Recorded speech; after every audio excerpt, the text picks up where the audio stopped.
So good morning. Thank you all for joining us. To decarbonize the energy system while assuring that electric power remains resilient, we need to break the logjam that makes it difficult, often impossible, to build new lines to move power from locations where it's produced, such as remote solar, hydro, wind, and other new generations, to the locations where it's needed. Distributed generation and end-use efficiency can help, but the U.S. Department of Energy has argued that if the economy is going to stay strong and the nation is going to make serious progress in reducing CO2 emissions, by 2050, the U.S. will need to more than double our regional and interregional high-voltage transmission capacity. It's very unlikely we'll manage to do that if all we do is to continue to try to build large new overhead transmission lines using business as usual. Now, as many of you know, to move power any significant distance, we need to use high voltage. And the reason for that is that the amount of power moved is proportional to the product of voltage and current, but losses go as the square of the current. And that means to move a given amount of power with low loss, we need to keep the current low, which means use the highest voltage you can. The U.S. needs increased transmission capacity for at least 4 reasons: to assure that the power system remains resilient, to incorporate wind, solar, and other sources of new generation, to meet growing demand, and to support the decarbonization of the economy. And so I'm going to have one slide on each of those reasons.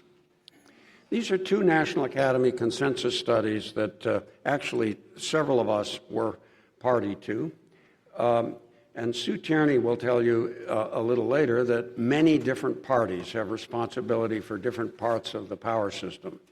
And while federal players have regulatory authority for some aspects of transmission, the U.S. is a federal system, and so each of the 50 states also play major roles, and there's a plethora of ownership and other operating arrangements. Second reason is to incorporate new sources of energy. Now, you certainly know about wind and solar. It also turns out, of course, that we can continue to use fossil fuels if we do carbon capture and deep geologic sequestration, and if they can ever get licensed and get costs under control, small modular reactors and maybe even microreactors. Third reason is to meet growing demand. Now, since 2007, U.S. electricity consumption has been almost flat. But now consumption has begun to grow again. And contributors to this observed and anticipated growth include a combination of things like charging electric vehicles, data centers, heat pumps, decarbonizing heavy industry, production of electrofuels, and various other things. And finally, we need transmission capacity to support the decarbonization of the economy. This is another Academy consensus study on accelerating decarbonization of the U.S. energy system. It has a substantial section on electric transmission and distribution infrastructure. If you're going to decarbonize things like heavy industry, iron and steel, cement, you really need electricity to do that, and so being able to move the electricity to where those plants are is important. Now, there are strategies to limit the need for expanding transmission capacity. For example, we can find and adopt ways to use electricity more efficiently. This is a classic illustration of that Marilyn Brown produced some years ago, in which she showed that due to regulations, first in California and then in the U.S. more widely, today refrigerators are larger, they use less energy, and they are cheaper than they were a few decades ago. And the same is possible for many other applications.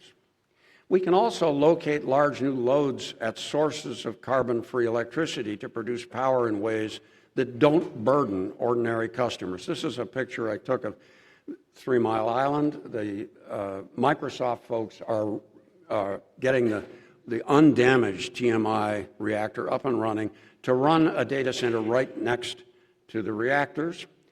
And there are similar efforts will be needed as well, but they will not fully offset the need for new transmission.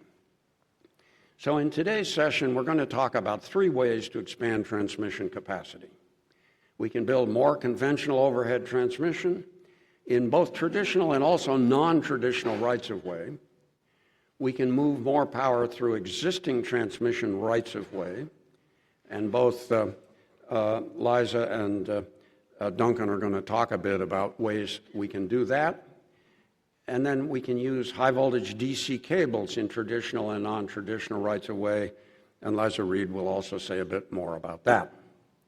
And I will, again, have just one slide on each of these before I wrap up. More conventional overhead transmission. Well, you know, it's really hard to build, to establish brand new rights-of-way, but we'll do some of that. Earlier this month, however, here at the Academy, we held a 3-day workshop on using roads and rail rights-of-way, and doing this with most railroads turns out to be pretty straightforward. It's also pretty straightforward in a couple of states which have passed facilitating legislation. But in much of the rest of the country, it's really challenging. Indeed, for example, in Illinois, it's flat out illegal. The second is more power through existing rights-of-way. So we can use all the data we collect on those lines to run them more efficiently. We can upgrade the capacity of existing high-voltage AC lines by doing things like reconductoring. That's what Duncan Callaway will talk about in just a moment. And we can convert existing high-voltage AC lines to high-voltage DC, which is what Liza Reed will talk about in a moment. And 3, we can move more power via high-voltage DC cables in traditional and non-traditional rights-of-way. I've listed a set of the corridors. You may not know about it, but there is the so-called Champlain-Hudson Power Express, which is burying HVDC cables under Lake Champlain, along rail rights-of-way, and then under the Hudson River. It's about 60% completed now. It's fully authorized to move power from hydro in Quebec down to New York City. So with that, we'll move on to today's speaker, the first of whom is Duncan Callaway, who will talk about expanding transmission capacity by reconductoring.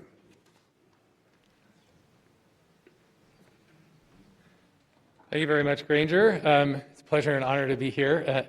And what I'll do is I'd like to just give you a little vignette about this technology, call it an advanced conductor, that solves some of the problems that Granger was mentioning.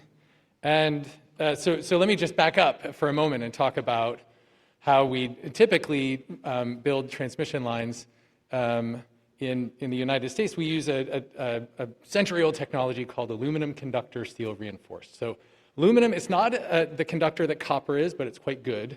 And it's also light and strong. And so if you think about, you've seen transmission towers and the lines that string between them, those are actually bare aluminum up high, away from hazard. But aluminum has a pretty poor tensile strength and tends to expand quite a lot as it gets hot. And so we put in the center of the aluminum steel to give it strength so that it doesn't sag too much as you move more and more current through it. The sagging, if unabated, would cause things to get dangerously close to humans and other objects, but might also cause the material to yield so much that by the time it's sagged, it doesn't actually come back up to its original place when it cools down. So the idea that was not ours, that's been used actually for very long, let's say, river crossing spans for a couple of decades now, is to use a composite core in the conductor. So the idea is something like carbon fiber, put that in the middle instead of the steel. And you've now got something that actually is stronger than steel, so you've got more cross-sectional area that can be used for the high-conducting aluminum. And it also doesn't sag as much. So originally the idea is, okay, we can go much longer distances across long stretches. But what we thought about, and what others have also thought about, is there a potential to actually take an existing transmission corridor with the existing towers, all the right-of-way, the permitting is all done, and come in and just put those new conductors on the transmission towers and see if we can increase the capacity in that way. Some early kind of exploratory work, what we realized is that this could actually double the capacity of a transmission corridor simply by putting these newer lines on, because they don't have this sagging characteristic.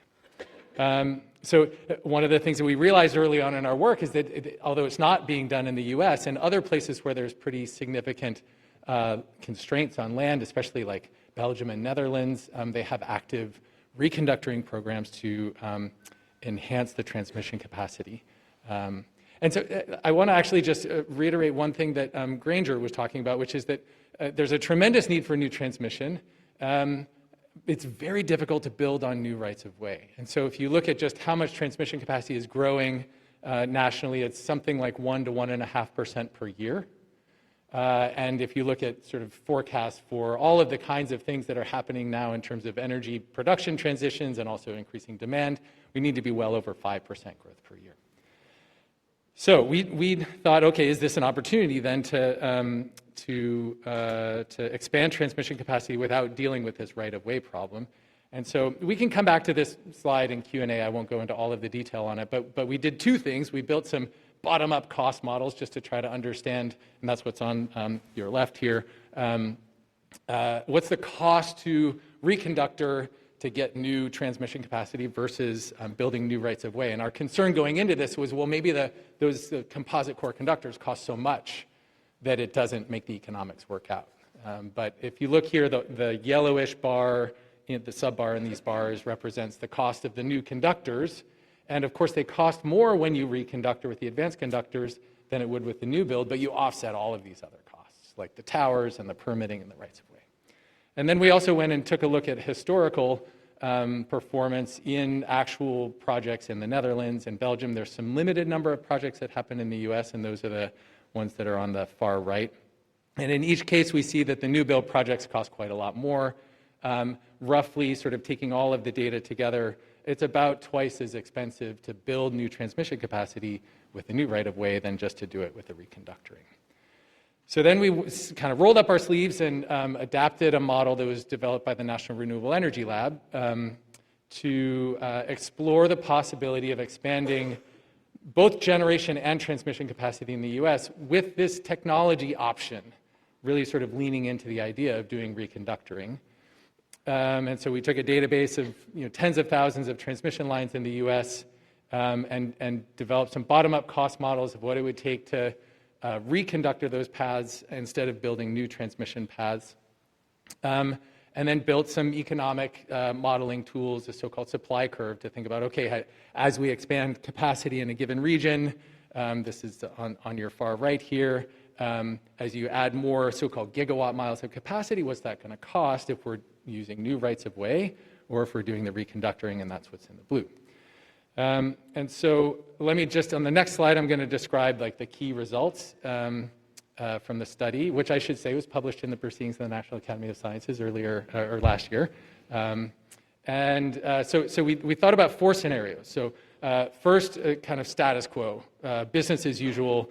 People aren't really using reconductoring for expanding transmission capacity, and we have this restricted build-out rate, this 1 to 1.5% growth per year.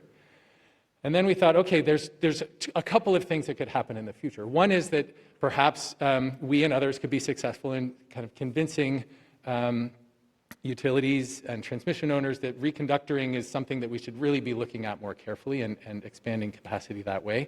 So we thought about a scenario in which reconductoring was a much more sort of aggressively used option in this model. And then we also thought we crossed that with an optimistic view of what's happening both federally and nationally to try to, and it's different states, to try to unclog this jam of new right-of-way transmission. And so that's an unrestricted build-out rate scenario. So we thought about those four together. And what I'm actually going to do on the next slide, there's going to be quite a bit of information, but I'll walk you through it carefully, is we're first going to talk about what might happen if you were reconductoring or not in a world where we can actually unrestrict the build-out rate. So that's what we're looking at here. I'm going to uncover a bunch of things on this slide as I go along. So suppose we can just build as fast as we want. What you're looking at here on the x-axis is how many gigawatt miles of capacity by 2035 would this capacity expansion model predict. And what you can see here is that not only can you get more gigawatt miles of capacity if you enable reconductoring, which is in the blue, it also takes up the majority of the new capacity that you build, simply because of its cost profile. And so that shows up over here. Now we're looking on the x-axis at cost. With and without reconductoring, you can see you can get a given amount of transmission capacity for a lot less cost. But then we looked at a world in which, well, suppose we still have this restriction. We can only build at 1 and 1.5% of new right-of-way per year. And in that case, perhaps unsurprisingly, what we see is you can actually get 4 times more transmission capacity by leaning in on this reconductoring option. And then if you look at what is the cost of that transmission capacity, you can see that actually you wind up spending a little bit more on the transmission system, but because you're quadrupling how much transmission capacity you can get access to cheaper generation sources. And so then the total system cost winds up being a little bit less. And that's what I'll talk about here. The top line here, it's kind of take-home message is that this advanced reconductoring option, if we lean in on finding ways to do it more expansively, then $85 billion of nationwide savings by 2035 and $180 billion by 2050, so another doubling by 2050. So we made a number of recommendations in the paper to the Federal Energy Regulatory Commission and regional transmission organizations. There's lots of acronyms up there, but there were a number of, we felt, very clear policy levers that one could pull. And maybe I'll just go ahead and talk about those on my last slide, and then we can talk about it more in the Q&A if you want. So after originally publishing a working paper and then having the PNAS paper come out, there have been a few pretty exciting outcomes. So we worked with the White House in April of 2024 to set up an ambition to upgrade 100,000 miles of transmission lines over the next 5 years. That's, of course, with the new administration not getting leaned into as aggressively. But the Federal Energy Regulatory Commission issued an order 1920, in May of 2024. They revised an original proposed version of that rule to actually include advanced conductors as a very important part of the long-term planning process that regional transmission organizations use. And then actually I'm part of a consortium of California entities that are currently negotiating with the Department of Energy to do several hundred miles of reconductoring in the United States, or in California, with funding from the Department of Energy. And there's also a law now on the books in California that requires our transmission utilities to study which of its lines can be reconductored. And it's actually awaiting governor's signature. It's now been signed by the governor. So happy to answer more questions in Q&A.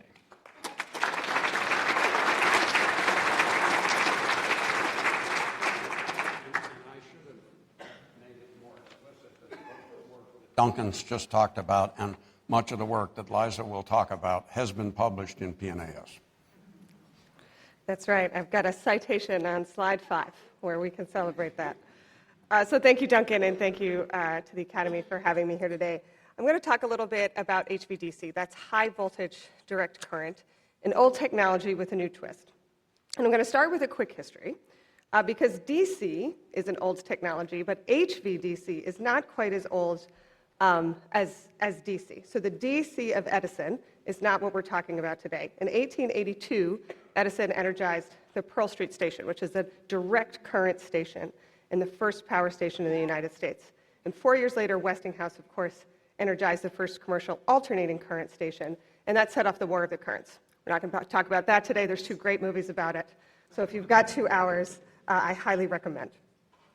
But we did not have HVDC, that high voltage direct current. When Granger was talking in the introduction about moving power over long distances, you want higher voltage so that you can have lower current, because current is where you get your losses. So you need to get to high voltage.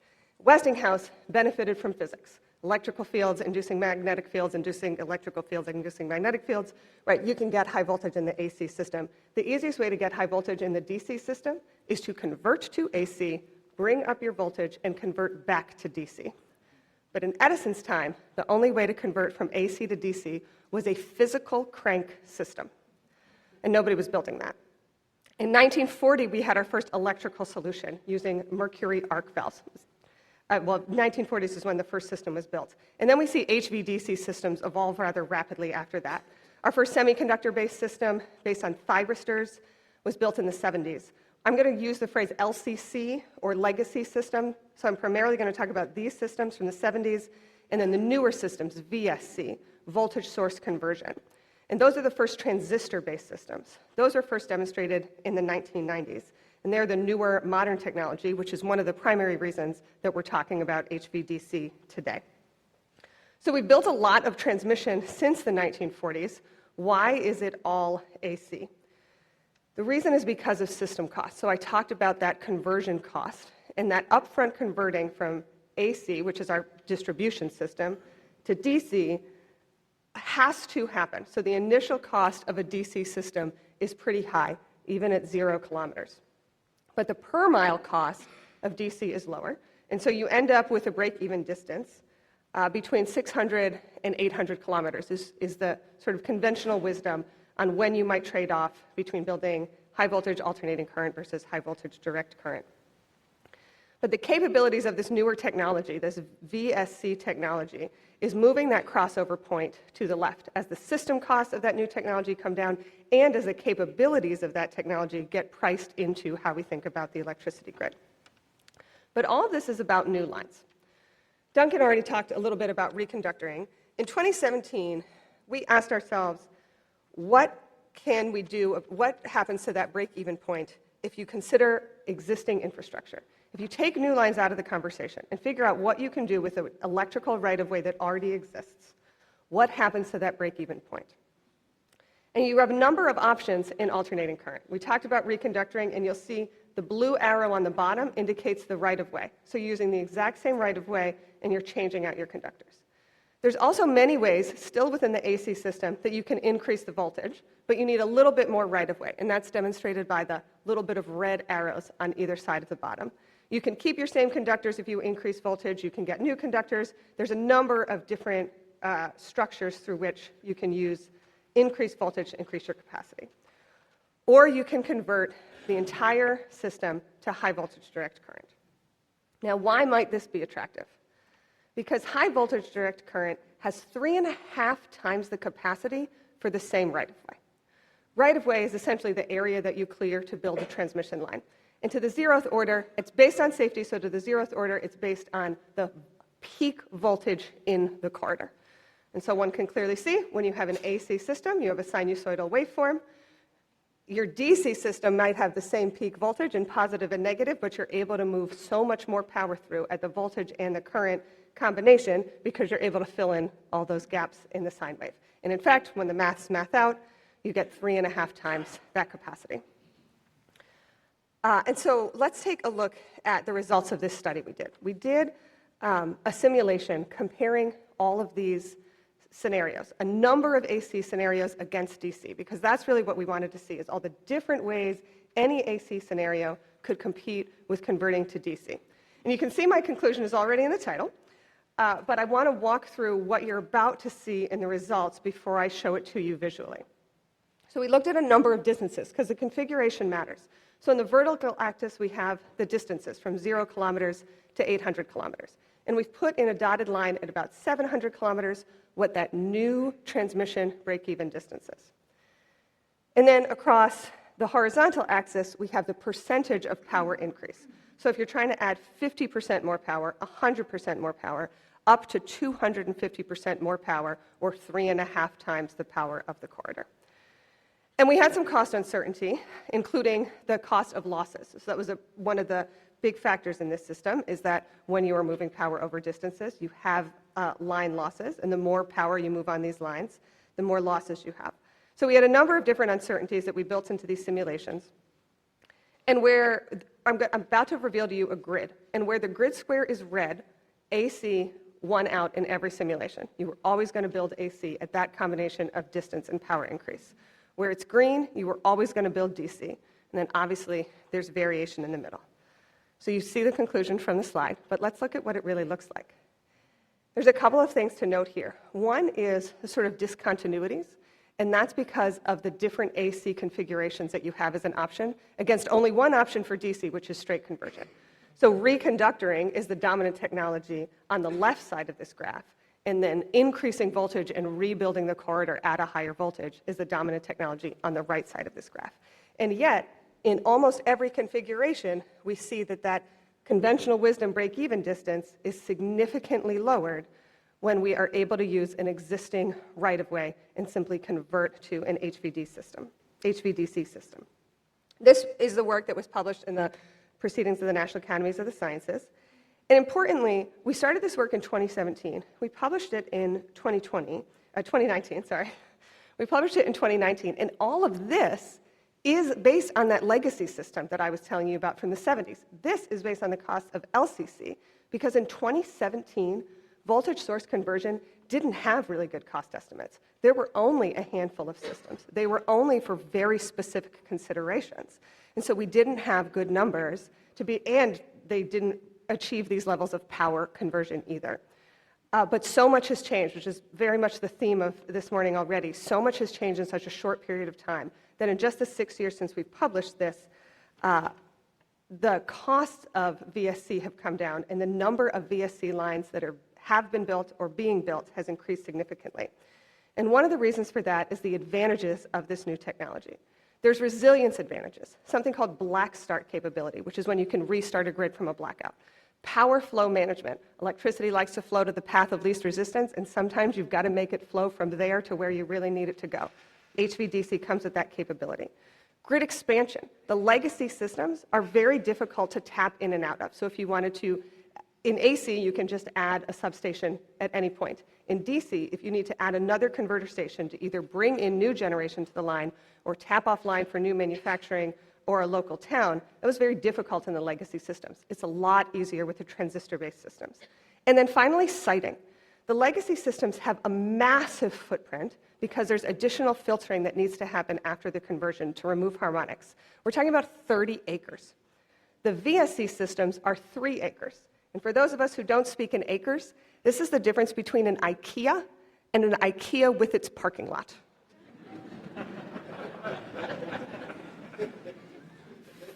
Finally, we have the overhead and undergrounding. So Granger talked about using non-traditional rights-of-way, and that certainly more capabilities are possible with HVDC generally and then with VSC additionally because of these undergrounding capabilities. AC inherently is very difficult to move long distances underground because of those electrical and magnetic alternating electrical and magnetic fields, but DC is much easier. And so you could enable highway, rail co-location, or even just undergrounding for aesthetics. These movements in cost that we've seen in just the last 6 years are largely driven by a major build-out in Europe. Europe has been the leader in this. You see in red are existing links. That's a mix of the legacy systems, the LCC, and the new VSC. But the green and the blue, the under construction in green and the proposed in blue, are all VSC systems that are pushing us through that learning curve quickly, bringing down cost and increasing the capability. What remains to be seen is if this is an opportunity that the United States can take advantage of to increase our transmission capacity. Thank you.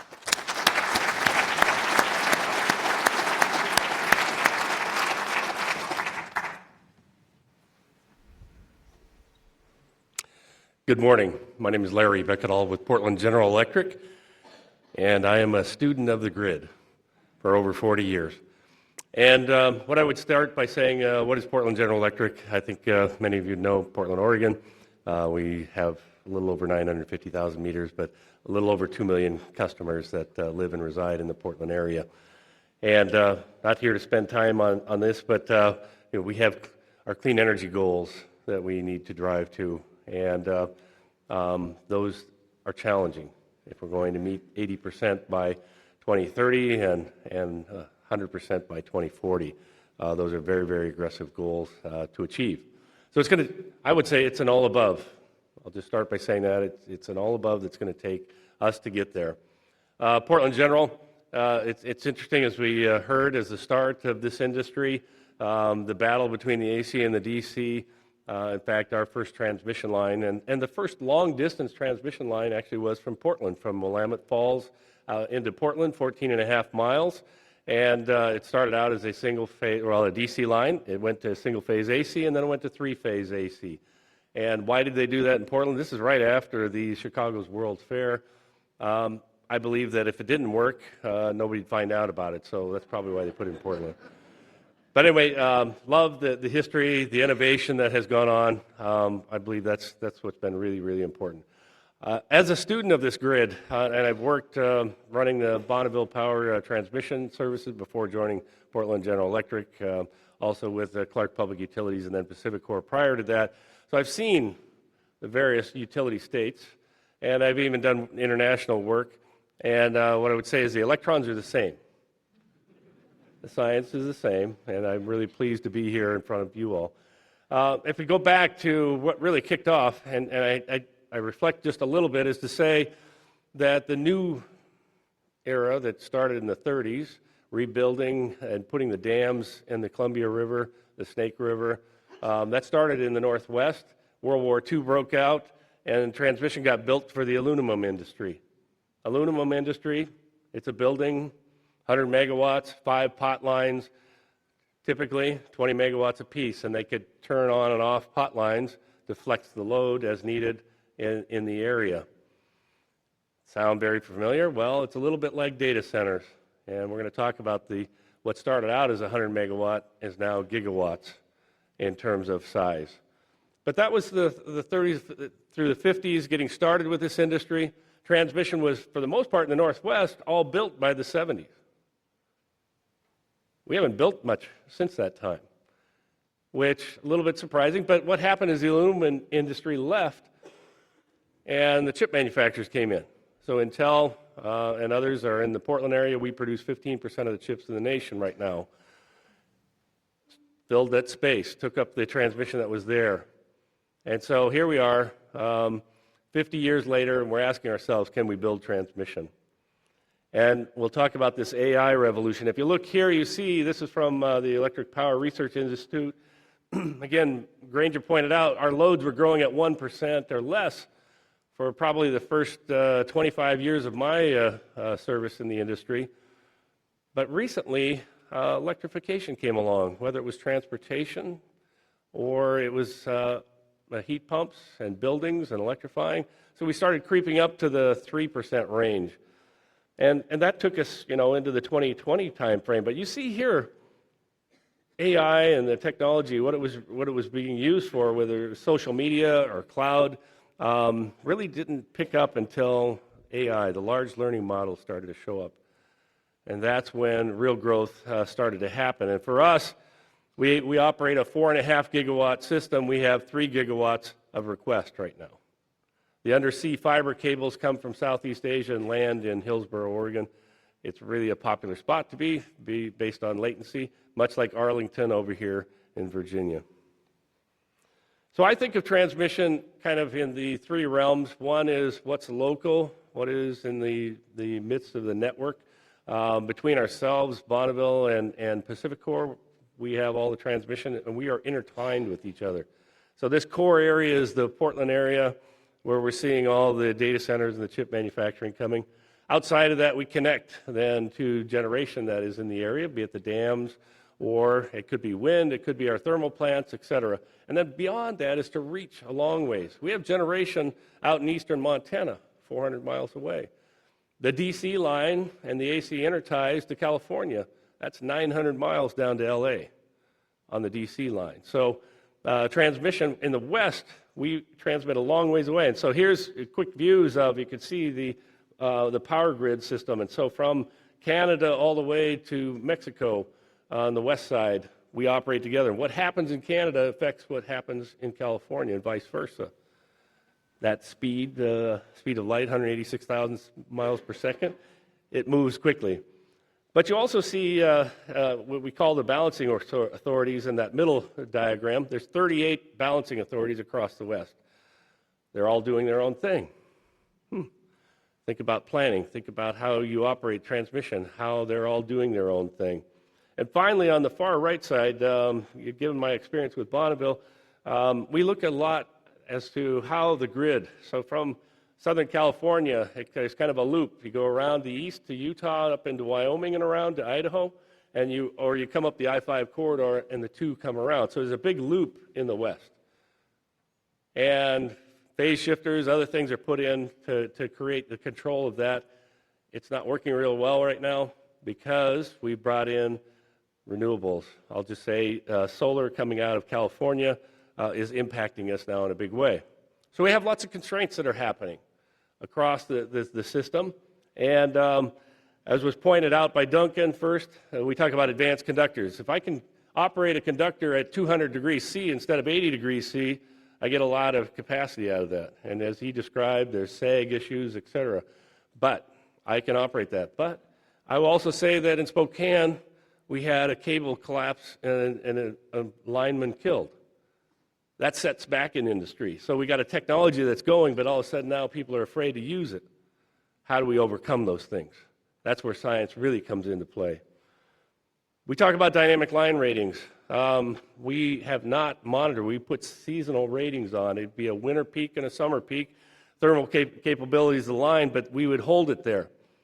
Now we're going after immediate. So that wind that's blowing, the humidity, the temperature makes a really big difference on those ratings, and we can get 10 to 20% more in operating. So every megawatt that we can get out of the system, that's what we're going after. Powerful flow controllers, we're also putting that in place. It's basically putting impedance in, forcing the lines to route a different way. And finally, topology. I would just say that we're not going to be able to build new lines fast enough. So, as it was mentioned, conversions and or reconductors, it's a whole lot easier to work with somebody that has a line in their backyard versus somebody's new property. The other thing that I would note is science has brought to us batteries. Lithium has come a long ways. Hope to see other science and materials coming along. But this is from California. They put in now 13 gigawatts of batteries on a 52 gigawatt system. All right, that's good. Well, what did it do? If you've heard about the California duck curve, so in the morning, this is a representative of, by 8 a.m. when the sun starts to come up, load, that blue line starts to fall. And it falls dramatically down because there's all the solar there. And for a number of years, there was negative pricing, and they were trying to sell us as much as, or get us to buy, or take, I should say. They were giving it to us and paying us to take it during the day. And then the evening, you can see that blue line shoot up because the sun goes down. And the loads are still there, and they didn't have the generation. So there'd be this sucking sound from the Northwest into California.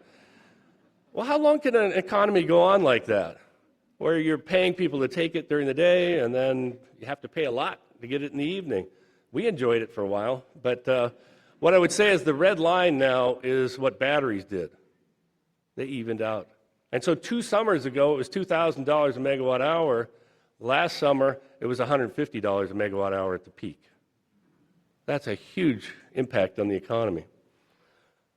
I say it takes everything. Virtual power plant. What that is flexible load. So if I can control your thermostat 3 degrees in the heat of the summer or the peak of the winter, I can impact the system.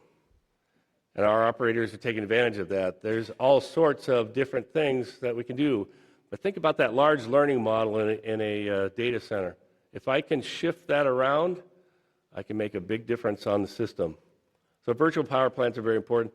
This is just a snapshot to say there's a lot of transmission that's being proposed right now. In the Portland area, between Bonneville and ourselves, we have about $13 billion worth of projects right now that are underway. None of them are new. They're all conversions. They're all upgrades. So we talk about technology, and I just want to share 2 thoughts with you as we think about science. We've got to get to the basics. The one on the left is actually using hydraulics, et cetera, to raise a tower. So they cut it basically in half and lift it up and put in the new steel and get 15 feet of clearance while they do the reconductor or they do the conversion.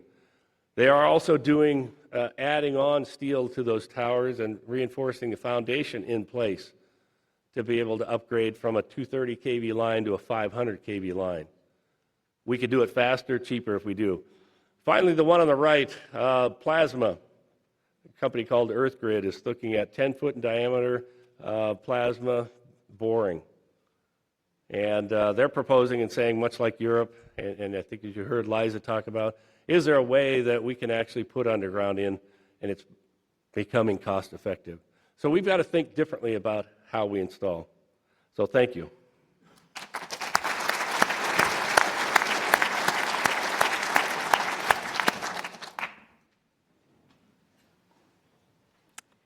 Good morning. I bet before this morning you did not realize how cool transmission is. And it's really cool. My name is Sue Tierney, and I have the real honor of chairing the National Academy's Board on Energy and Environmental Systems. I'm a huge fan of the Academy, so thanks for including me today, Granger. So my assignment is to talk about the regulation and law associated with transmission. And so I'm going to surprise you because I'm going to show you a lot of maps. And the reason I'm going to show you a lot of maps is think about the borders and boundaries that exist on so many things that make the engineering look easy compared to the politics and the law and regulation. So let's go. So this is today's national electric system, and I emphasize national electric system because doesn't that look like a really cool integrated network, one system in the United States? The darker the line is the higher voltage of the system, and that's very dominant on the East Coast, and then it's less dense on the West. Some still very big lines. And that system looks a lot like where people live and work. So this is a population density map, and the electric grid is more dense in the areas historically where people have lived, and it's weaker or less dense in the middle of the country where, not that many people lived except in metropolitan areas. But the U.S. system is not a single grid. Of course, Hawaii and Alaska aren't interconnected with this continental system here, but in fact it's 3 grids. And you see that dark green line, that's the dividing line between different interconnected grids on the U.S. national grid. And so those are the 3 grids that are separated electrically. The Eastern interconnection, the Western interconnection. Larry showed you a lot about the Western interconnection, and Texas is its own country. So this is what they look like. These are the separate interconnections. Who regulates these different systems? So in the parts of the country where there is an interconnected multi-state grid, the federal government operates and regulates the system because it's in interstate commerce. And that's a principle in the Constitution that invites federal regulation. So in those 2 parts of the country, the federal government regulates the terms and conditions and the cost of prices for electric transmission if people are going to use electric transmission offered by somebody else. And the federal government regulates the operational reliability of the grid. The states, however, by virtue of the 100-year-plus age of the electric system, the states regulate where you can build power plants, where you can build transmission lines. It used to be a local system that grew, and the states were pretty keen on keeping their own regulatory control once they had it, 100-plus years ago. So the states really regulate where you can add something to the grid, something to the big grid. And only in some narrow circumstances does the federal government have some authority to regulate where and when you can build a new power line. Except in Texas, because there's no interstate commerce for most of the grid in Texas. So the Texas system is regulated both from a rates point of view and from a siting point of view. And actually, Texas has done a better job of siting transmission, in part because it's a one-state system. They can figure out who needs it, they can charge their local consumers, and it's all tidy within a regulatory bow. So what if you wanted to add transmission to link up the really windy parts of the United States where you can build wind farms to the parts of the country where there's a lot of people who live and work? So the parts that's circled there in that bottom left map, that's where there's super high quality wind. You know that if you've driven through Kansas and Iowa. And if you wanted to link up those very windy areas, which if you'll recall from having memorized the map, that's a weak part of the grid. Not a lot of people lived there historically, so not a lot of transmission lines were built. And what if you wanted to build new transmission to move the power out of the plain states east? And Larry showed us if you wanted to move it west across that interconnection. So what happens with those boundary conditions that I talked about a minute ago? So there's a lot of states and a lot of utilities that are shown in that left little map. And if it's green or covered with any color besides really not much color at all, either the state or the utility has a net zero carbon emission target, at least as of January 20th, they did. And so there's a lot of aspiration to have zero carbon emitting generation that's available. And of course, wind is one of those sources. So you got to move a lot of power out of that high quality wind area. And if you wanted to move it across the country to meet those targets of opportunity in the grid, you've got to build a lot of lines, new lines to move it out. So you've got an eastern interconnection. Let's focus on that at the moment so that you're not having to try to get into Texas, which would raise the specter of federal regulation. And I think it was Larry who showed some of the many different ways in which different little footprints of the organization of entities involved in the electric industry have a role in planning.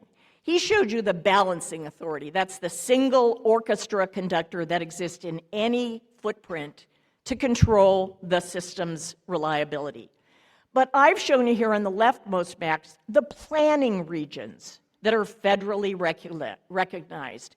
There's a lot of lines that are barriers between those windy areas there in the plain states and the places where people live and a lot of people work. So you got to go across a lot of regional transmission planning areas, and they don't necessarily plan for how you move power across the borders of those areas. They're focused on what's happening inside. That's a challenge. Additionally, remember I said that the states control whether you can build something in their state. So especially for new lines, new rights of way and so forth, think of all of the states that have to sign off for an approval between, say, something in that very windy area and something on the eastern seaboard where there's a lot of where a lot of people live and work. That's a really tough thing because all of the in-between states aren't so keen on paying for it and having lines. I know you guys think lines are beautiful. We do, but not everybody does. So that's very difficult. This is a map on the left bottom of all of the utility service territories. So in each of those little tiny areas that are shown in that leftmost map, that's another utility providing local service. And all of those local utilities actually like to be their own transmission companies in their own district or with their affiliated transmission organizations. And so going across all of those service territories is really, really tough. Isn't this a fun world? Transmission siting and the energy transition, that is probably the greatest risk to a successful energy transition that helpfully decarbonizes the economy by growing electrical sources and cleaning up the electrical grid. But it's not just a challenge for moving clean renewables to other locations. Think about resilience. Keeping the lights on, that's resilience. Riding through problems on the system. Problems is when a power plant goes offline. That's not a problem because you got a system that is a network and can move things around, but you got to make sure that things can move around. And I'm going to show you what happened during Superstorm Elliott. You probably remember that horrible period if you lived in the East Coast and all the way into the Gulf Coast when it was so darn cold. So this is extreme cold weather conditions that lasted for multiple days. And the map that I just showed you now is all of the power plants that were either unexpectedly out of service or derated in terms of their amount of power they could put out. Huge disconnect between people needing power and power plants going out of service. And the only way that lights stayed on in very remotely distant communities from each other was through the power lines. The power lines enabled the movement of power around that system. We're expecting more extreme weather events to happen. We need a very resilient grid. Oh, by the way, when Texas had Superstorm Uri, it was disconnected from the rest of the United States. People died. Hundreds of people died because they were out of power for days on end. Huge outage conditions. They didn't have the breadth of interconnections to the rest of the country. So the siting process is very difficult. States want to make sure it's going to help their consumers, and you can understand why. As I mentioned, having a power line built in one state for one state is pretty easy to build, pretty easy. It's relatively easy if you need to keep the lights on and you need new power in order to do that. That's an okay condition for adding new power. It's really hard if you want to add new transmission just to save money. Keeping the lights on is one thing, but saving money is harder. And if you have multi-state, multi-regional transmission needs to really make our nation more resilient, more robust from an energy transition system, that's really, really hard. So Congress has acted twice recently to do something about this, taking baby steps. Baby steps in 2005. If a state doesn't have the proper authorities, Congress said, okay, the federal regulators can step in. Never acted upon. In 2001, Congress said, okay, we're going to expand the little loophole that exists in which the federal government can step in. It's a stronger backstop, but it's still pretty untested. In fact, we've never gone through that process. So it is still a state-by-state action. So I have some quotes. Don't read them now. If you really care to read them later, you'll see this slide on the system. But the first one is Jake Sullivan, our national security advisor in the last administration. He says part of the problem is, laws and regulations, caution, litigation, people's preferences, complacency, bureaucracy. It's hard to break out of that system. Then Ezra Klein from the New York Times, in the same article this month, said, we're really in a world in which lawsuits are the name of the game. And finally, Brian Deese said, he's at MIT these days, the laws and regulations that obstruct what we need to do today were solutions to problems we faced in the past. In the 20th century, we were really building too recklessly. recklessly with too little consideration for the damage being inflicted on the environment and communities.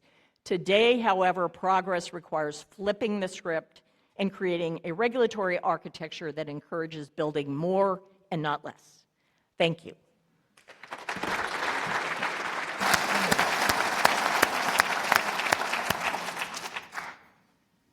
Thanks.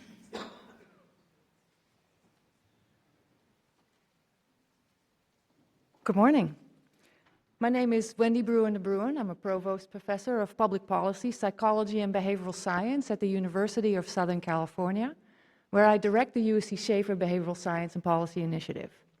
My research focuses on public understanding and public perceptions of health risks and environmental risks, and I also use theories and methods from psychology and behavioral science to inform communications and public engagement. So today I'm going to give a brief presentation on public perceptions of expanded power transmission capacity. But a better title of my talk would have been Negative Public Perceptions that May Potentially Undermine Expanded Power Transmission Capacity. Because people often don't like it. These negative public perceptions can turn into public opposition, which may then prevent new energy infrastructure from being implemented. So in this context, you may have heard of the phrase, "not in my backyard," but that's really an overly simplistic representation of public perceptions because people have real concerns about energy infrastructure that we have to take seriously and work hard to address if we want to have at least some chance of implementing new high-voltage power lines and changes in the energy infrastructure. And that is needed for meeting increasing energy demands and decarbonizing the energy system. So what I'm going to do today is I'm going to show some of the concerns that often come up when a new energy infrastructure is being proposed.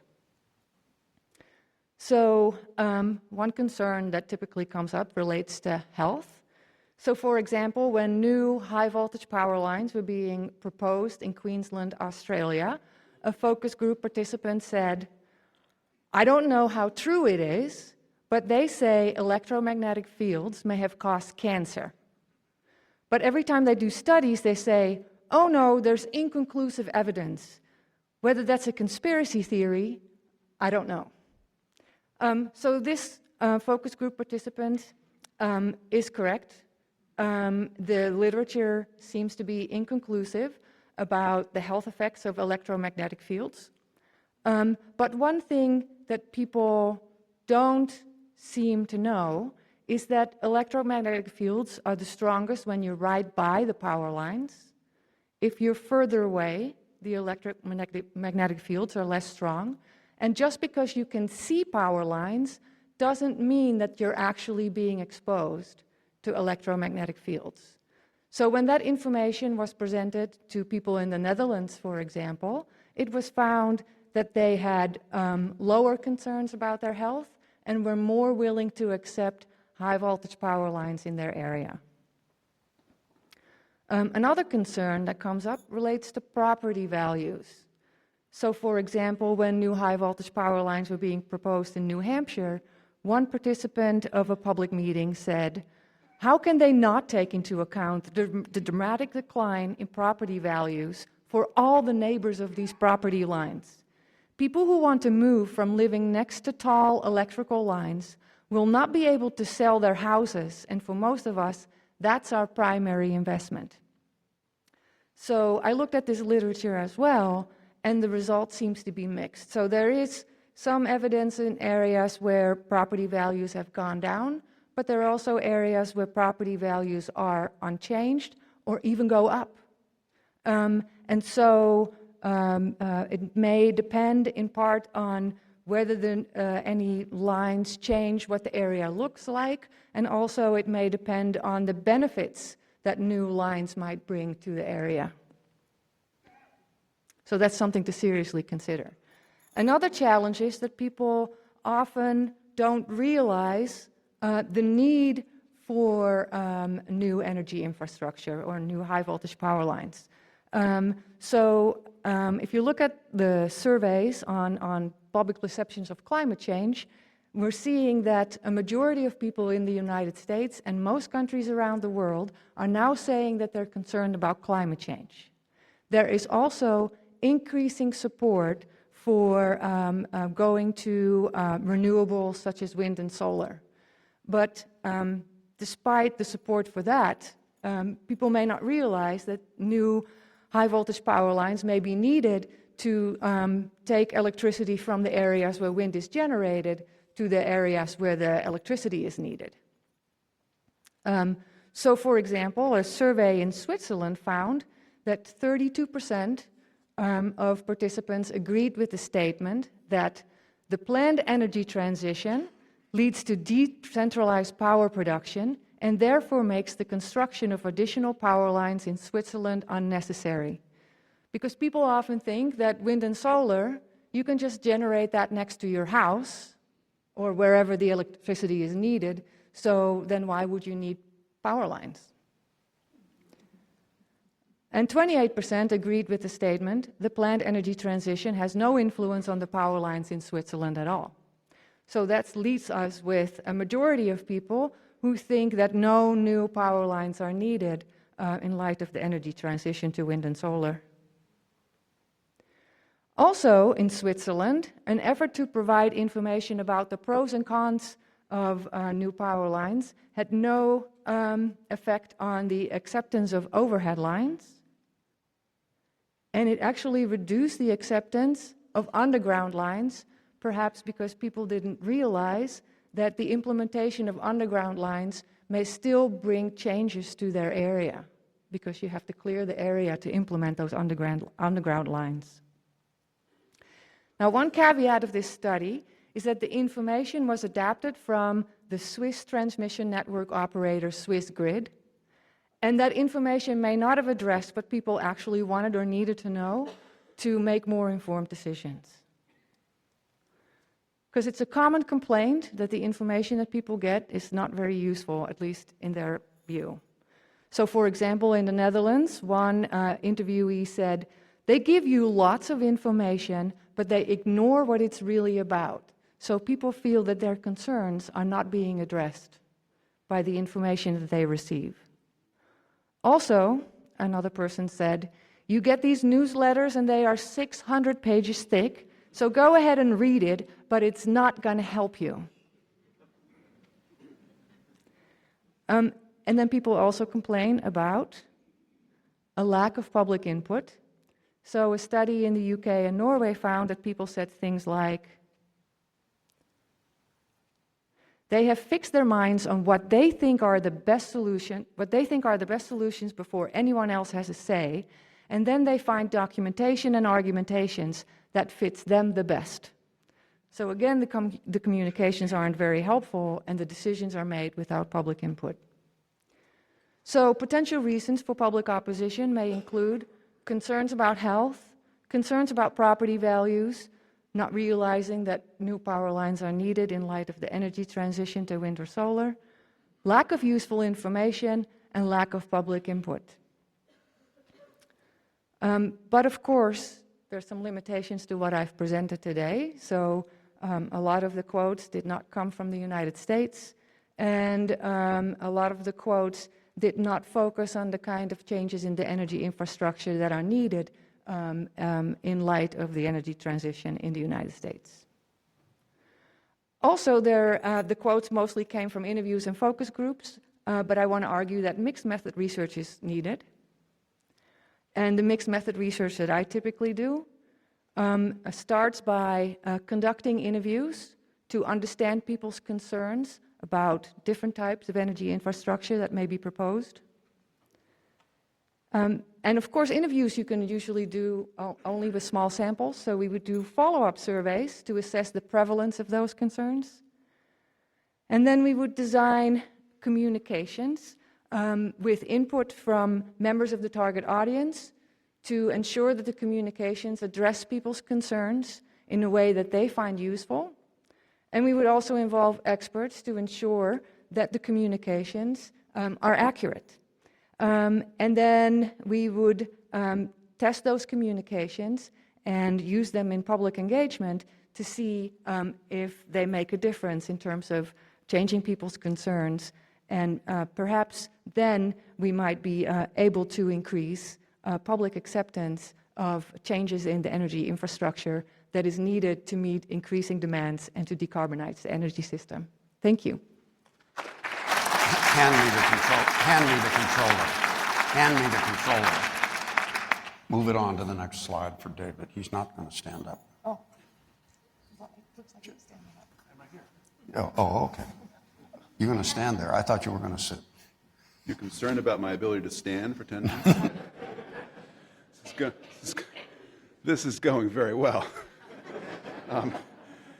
I'm David Victor. I'm just thrilled to be back in the building. I've been a long-time volunteer for activities of the Academy. All of us are touched by PNAS, of course, and I've also had the pleasure of being on the Board of Energy and Environmental Systems that Sue chairs many of the consensus studies, several of the consensus studies the Academy's done, 2 on the electricity grid that Granger led, 1 that Tom Pickering led on science in the State Department, which is a topic dear to our heart right now, given what's going on across the street. And I'm on the ARPA-E evaluation consensus study, at least until we get a stop work order that's going on right now. So I'm a political scientist, which is not an oxymoron, but we do get a bad rap. People often say that economics is the dismal science because economics is about trade-offs. I like to think that political science is the real dismal science because we're about why, when people face trade-offs, they consistently do the wrong thing. And what I want to do is pick up where Wendy left off and talk about the issue in front of us today, which is about radical expansion of the transmission grid. But I want to talk about it from a political and an institutional perspective, because I think fundamentally that's the perspective we're going to need to take very seriously if we're going to be successful in this area. And I just have to confess that I've been slide shamed, because Granger said, when I said I was just going to talk, he said, "What? You're going to talk without any slides?" And so I have 1 slide, and I'm going to make 4 points in my slide.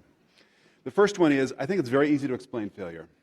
If you look at Sue's maps, Larry's maps, you've got an enormous value from a large transmission system, a value that many countries have realized, perhaps most strikingly China right now, and yet we have lots of different jurisdictions, different interests, and they all need in one way or another to sign on to your project. And so it's very easy to explain why you have lots of veto points and you end up with very small expansion of the grid. I think that's pretty straightforward. The bigger the project, the higher the value, the greater the thicket, the denser the thicket of regulation that you need to deal with.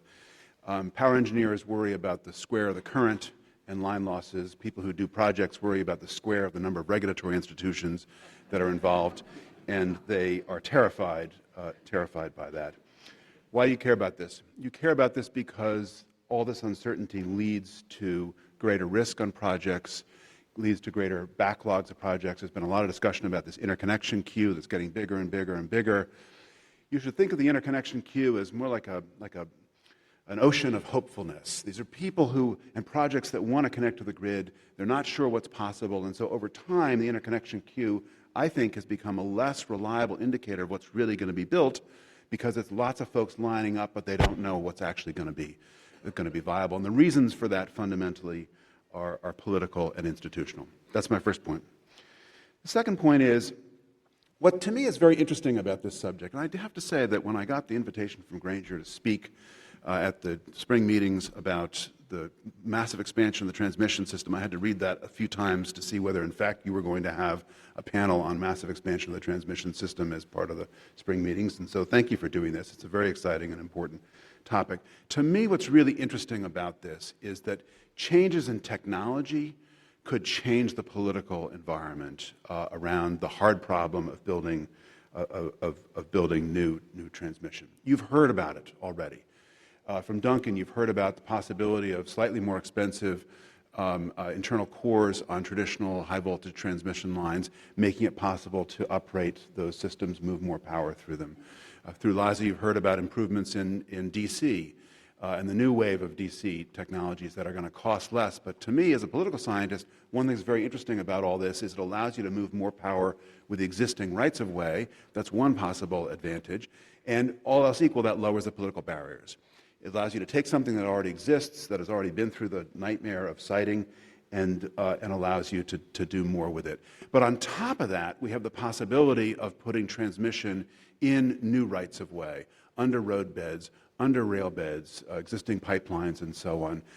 Maybe even new undergrounding with new technology for boring that would make it possible to expand the existing transmission system with fewer political barriers. And then on top of all that, with DC, one of the things that's very interesting is the possibility of directed flow.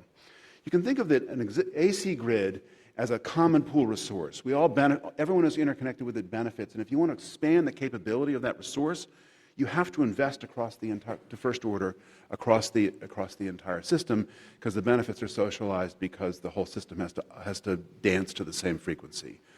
High voltage DC, to some degree, allows you to have directed flow. So from a political point of view, it also allows you to concentrate the benefits on those that are going to have to pay the cost, and allows you to manage the political problems in ways that are new and interesting.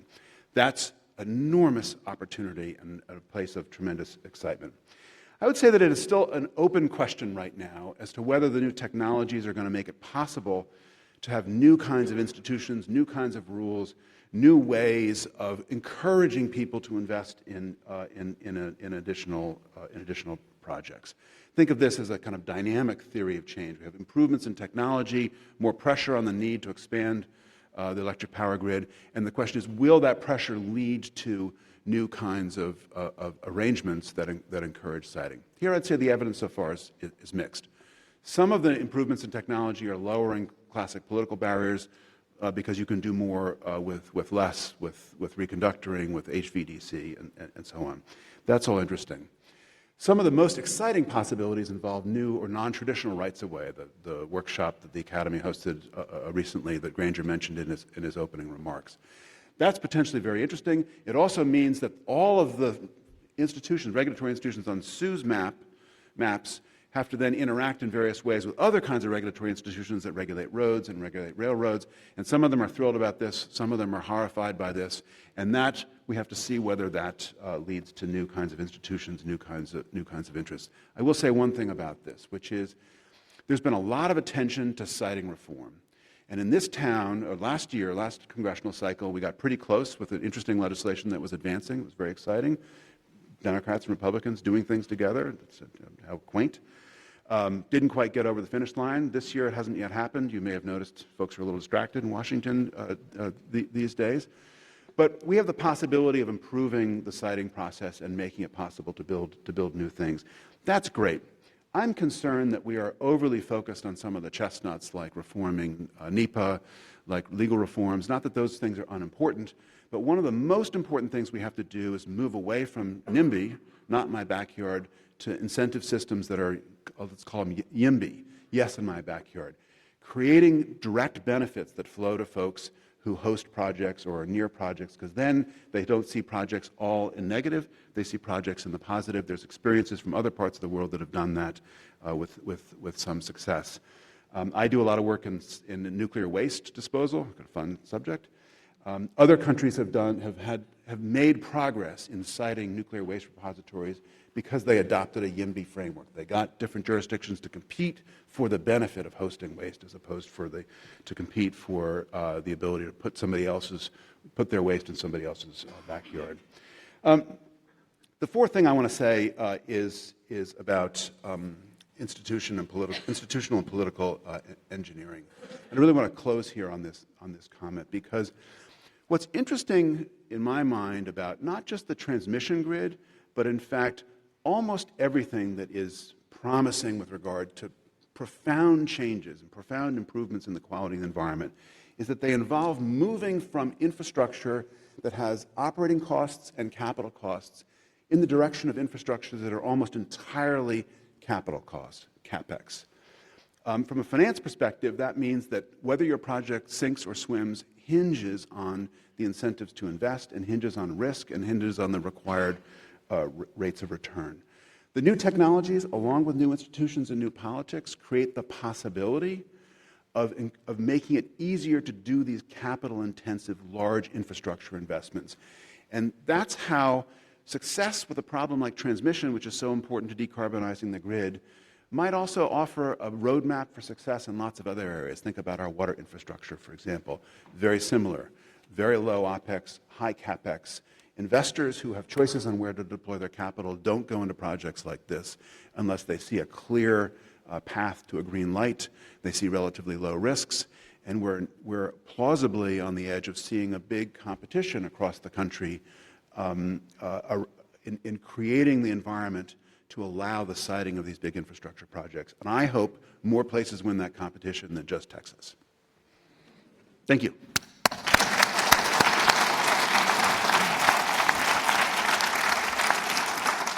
So thank you all. We have 30, 40 minutes to go, and I'm going to ask the panel a couple of questions, and then maybe panel members have questions for each other, but then we'll open it up for questions from the floor. Larry, you're the only person up here who's ever built a transmission line.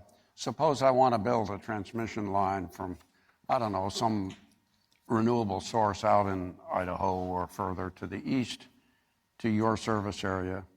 Tell us a little bit about what all I would have to do to get this thing set up and approved and under construction. Well, there's probably two great cases that are going on right now, Granger, on the question. One would be what's called the Great Plains Project, which is a high-voltage DC line from eastern Montana out into the Dakotas. The second is called Boardman to Hemingway. Excuse me. Boardman to Hemingway is an AC line, a 500 line, and now I'm going to give pros and cons of both AC and DC, Liza. But what I would say is that that project, to go through federal, state lands, also communities, as was pointed out, walking through to the cities and right down to the private landowners, has been in development for over 20 years. And they haven't broken ground yet. They hope to this fall, but that's been a hope for 20 years. If I compare that now to the DC line, the high voltage DC line that's going in the Great Plains, which was under an IIJA project, a grant, which is still going forward, that they've already got the permits rolling. Now, some would say it's North Dakota, which didn't even make the Rand-McNally map a few years ago. But seriously, to go across and there's cooperation there that we see between all of those agencies, everybody working together to make that happen, and they see the benefits. And again, a lot of people argue it started out as wind and solar plants that were out there in the Dakotas. It could be anything. So transmission you can attach, and so I will say they will break ground almost before the Boardman-Hemingway project this fall. So Duncan, one of the problems, of course, if I want to reconductor an existing line is I need that line. It's serving power right now. Can I do reconductoring on live lines? The answer is remarkably yes. So also actually just zooming out, I think it's one of the amazing feats of operating electric power systems is that reliability is so important, and so a lot of actual live line work gets done, whether for maintenance or reconductoring. And so it's actually possible to take a transmission line, move it to a temporary support tower while it's still hot, and this is obviously with significant amounts of protection Doing this, for the line mind workers. You, with 500 kV conductors. With 500 kilovolt Energized conductors, yes. and then run the new conductors on the existing towers.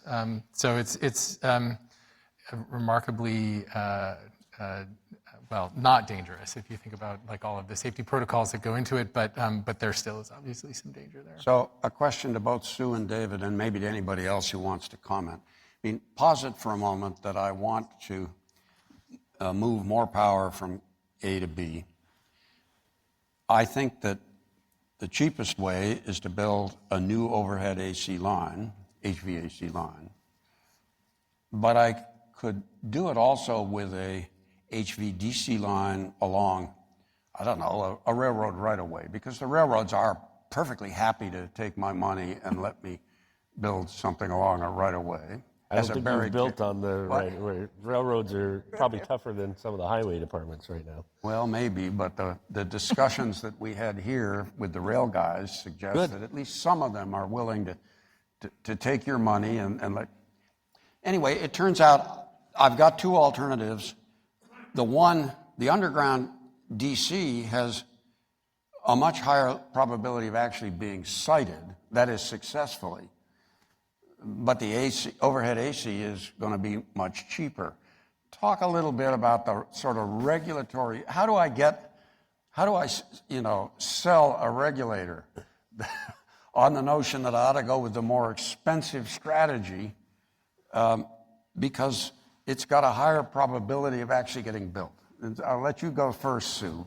Imagine an administrative proceeding courtroom, basically, where you've got your judges up there, the public utility commissioners, or the Energy Facility Siting Council members, and you went in with the proposition that Granger just said, and Wendy has run studies where she's elicited people's judgments about the probability of success for the two designs and so on, yeah.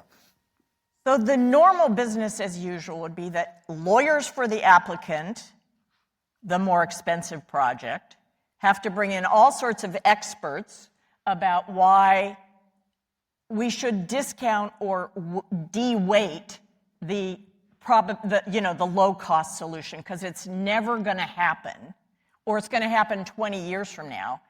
And the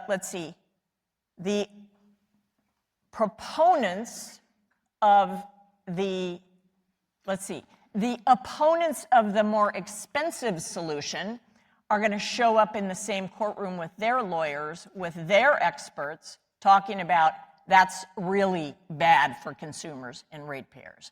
So you have dueling titans of experts with lawyers, and that's the way that the regulators make decisions, is based on that kind of quasi-judicial record. So you have to figure out how to give courage to those judges about the reality of scenarios, the reality of probabilities of success.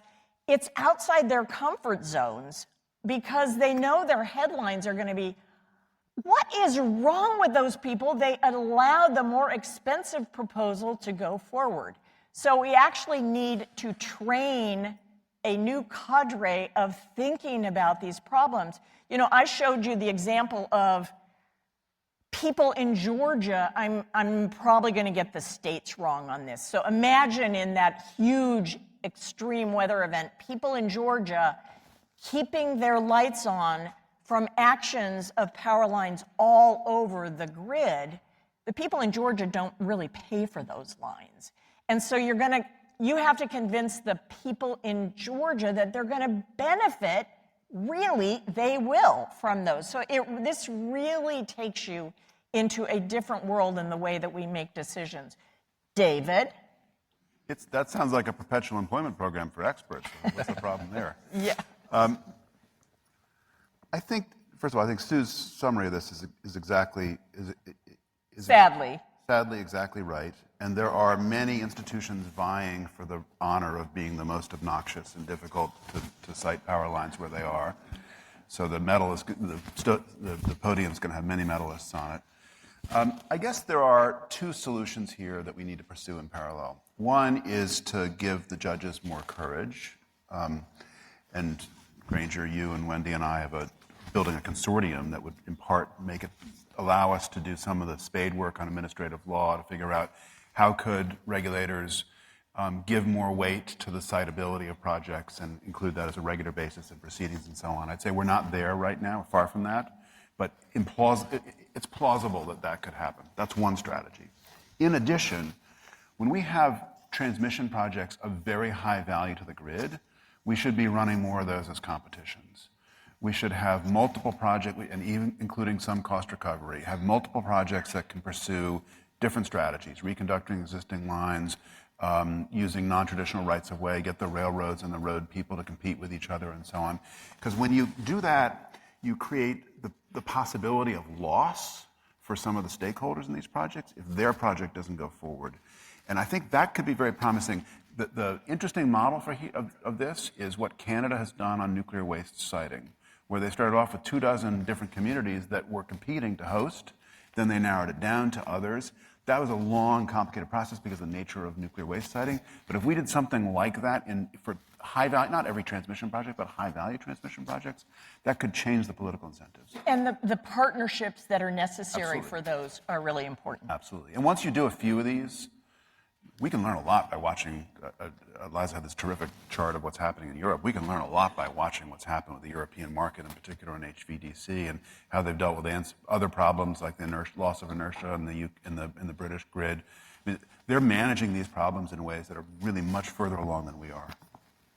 So, yeah, I'll Liza, just go add ahead. a point to that. I think the European point is interesting because part of what I think helps the European build out is who is coming with these arguments, and there's a trusted partner, right? When you think about DC, right, that is practically a national industry in Germany, right, who is building DC and formerly in the Netherlands.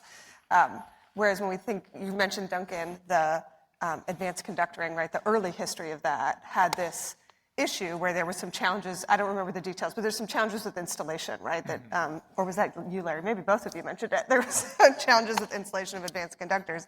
And so that trust breaks down.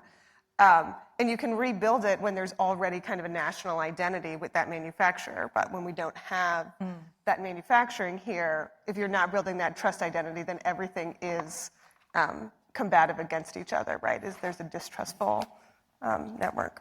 So, Liza, you've just spent some time in the Grid Deployment Office at DOE, but before that, and now again, you're with a Washington-based NGO that is concerned about, among other things, educating people on the Hill about transmission need. What's your sense of how well at least some members of Congress are aware of the importance of these issues? I mean, you've interacted with a fair number of them. Yeah, absolutely. And I would say that I think there's a lot of awareness there about the need for transmission. And what you've seen today, I would be fascinated to even just poll this audience about if you had to pick, like, which one would you want to do? Because that, I think, is one of the challenges, is that there's so much education, so much more education in the past decade on the need for transmission. But how we think about solutions because of the different regulations is really challenging. And what you're asking Congress for, right? Are we asking Congress to make reconductoring easier? Are we asking Congress to make HVDC easier? Are we just asking Congress to figure out the regulatory burdens? I think that's where it gets really complicated, because that's where you see members have different trade-offs. As Sue clearly indicated, basically at some level nobody's in charge. I mean, or too many people are in charge. So that, right, all of the above. And it's very hard to sort of figure out Almost how too to many people have the right to veto. A lot of veto points. Too many people have the right to veto. Yeah. And actually, 20 people have to say yes, and then even one veto can kill it. Sounds like the peer review process. Yeah, well, there is a classic textbook or a book on that uses Oakland as an example on implementation that shows all of the clearance points you have to get through in order to do something. And even if the probability is pretty high for each clearance point, by the time you've concatenated all of those, it gets really pretty modest. One Wendy, thing, go ahead. sorry if I may, just to emphasize one more thing that Larry had said was about the transmission. I forget what phrase you used, but I think like the transmission doesn't care what power is moving it. And I think that's something that is still a message that is helpful to be carrying forward to Congress, right? That transmission is good for everything, right? It's good for everybody. You can move power on that line as the transition is happening between different fuel sources. But when we think about bipartisan conversations, right, we need to focus on the capacity and not. Maybe as a quick comment to that, what has changed, though, is these queues, they were all about generation, right? Today, the queue is all about load. So we've just switched, and all the regulation was thinking about was generation out there. So how do we nimbly move ourselves to think about load now. We need a big reform in how we think about the queue, because the queue is evolving now. You've got generation projects, you've got transmission projects, you've got a lot of load because of these data centers, a lot of load that's kind of speculative and people don't really have a clue what the actual demand's going to be. And a PowerPoint chart showing a big increase is not the same thing as actual demand. And we need to find a way to get the queue to reveal more information about which projects are valuable and which projects are actually happening and which aren't. And right now, those incentives, I think, are deeply misaligned. We've been talking about the queue, and we're not talking about, lining up in Britain for anything. We're talking about somebody, either a data center or a power plant or a new transmission line, giving their request to the grid operator, the grid planner, that they want to connect to the grid. You have to get approval to do that, and so they have to run studies that say, if you connect, what happens around the grid that needs to be fixed for you to connect? And if you're a big one, could be a lot of different things happening.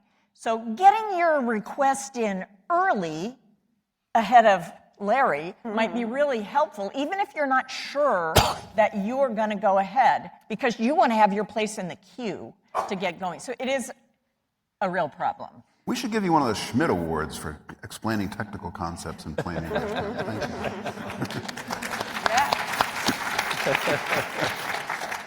The system of interconnection queues is, in my view, pretty broken at the moment. But Wendy, a last question to you, and then we'll open it up to the floor. Posit for a moment that you or somebody does some good mental model studies of how the general American population thinks about what they first of all know and then what they think about transmission lines and the need for expanded transmission capacity. And then using some of the modern behavioral social science methods, one develops good communication to help people understand that. I've had arguments from some folks who basically say, it doesn't matter. Helping people to understand this isn't going to make any difference at all. Do you have a view about that? If you don't try, it's not going to make a difference. So we have done studies on unpopular technologies such as carbon capture and sequestration, which is a technology that, in case you don't know, takes CO2 emissions from power plants and puts them underground to try and stop CO2 emissions from contributing to climate change. And people often still don't know about this technology today. We studied it in 2004 or earlier, and found a lot of people didn't know about it, but when they learned more about it, they didn't like it, and didn't want to have it implemented because it made them think of nuclear waste, and people don't like that either. They're coming around. Some people are coming around. Right, some people are coming around, you can change the system. But what we found is that if we discuss carbon capture and sequestration in a way that addresses people's concerns and show how it relates to other options, because every time we talked about carbon capture and sequestration, people said, well, why not use wind and solar instead to generate low carbon electricity? When we showed the different options that were available and the risks and benefits of all of these different options and the risks and benefits and costs of all of these options, people realized all options have their own pros and cons, and they were more willing to accept a suite of options that included carbon capture and sequestration. So I have some hope that providing information in a way that makes sense to people, understanding communicating the problem in a way that makes sense to people, and giving them the option to make choices and have input can make a difference here. So any of the panel have questions for others? Otherwise, we're going to open up the floor. But we've got a minute or two if anybody wants. Yeah. Oh, no. Go ahead, Larry. No? I'd say open to the floor. I think David might. Oh, David did? To ask a question, I think it's to Liza. One of the many things that's very interesting about your presentation is how the improvements in the performance of HVDC have made all kinds of projects that our grandparents didn't think were feasible. That's exciting. Are we at the end of the beginning of that process, or are we at the beginning of the end of that process of technological change? How should we think about the runway for technological change on the HVDC front? Yeah, absolutely. I'm going to ask Granger to help me out with this because we've been working on some research related to this. Because when we think about VSC, right, you want to drive that cost curve down. And one of the things we found when we were doing that, the next phase of research after that, the results that I showed today, was there seemed to be potentially a limit on how low that cost could go, which I think is answering your question, right? Is can you get lower than parity at the LCC, right? We've got so much more capability, but can we get a lower cost? And so some of the things we've been looking into are the manufacturing, right? So how quickly can you get more fabs up running on manufacturing? And so to answer your question, David, is I think we're in the middle of it.